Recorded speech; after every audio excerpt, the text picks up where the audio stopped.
Mira road परिसरातील Nayanagar back road येथे काही इसमांकडून दिवसाढवळ्या अंमली पदार्थांचे सेवन केले जात असल्याचे धक्कादायक दृश्य समोर आले आहे। भर रस्त्यात आणि सार्वजनिक ठिकाणी उघडपणे नशा करताना गर्दुल्ल्यांचे व्हिडिओ आणि छायाचित्रे सोशल मीडियावर व्हायरल होत असून स्थानिक नागरिकांमध्ये भीतीचे वातावरण निर्माण झाले आहे। या भागात नियमितपणे गर्दुल्ल्यांचा वावर वाढत असल्याची तक्रार नागरिकांकडून करण्यात येत आहे।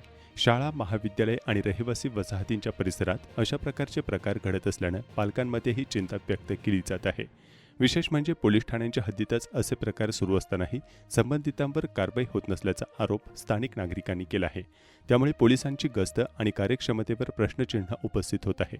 या प्रकाराची गंभीर दखल घेऊन अंमली पदार्थांचे सेवन करणाऱ्यांच्या विरोधात तसेच पुरवठादारांच्या विरोधात कठोर कारवाई करण्याची मागणी नागरिकांकडून होत आहे।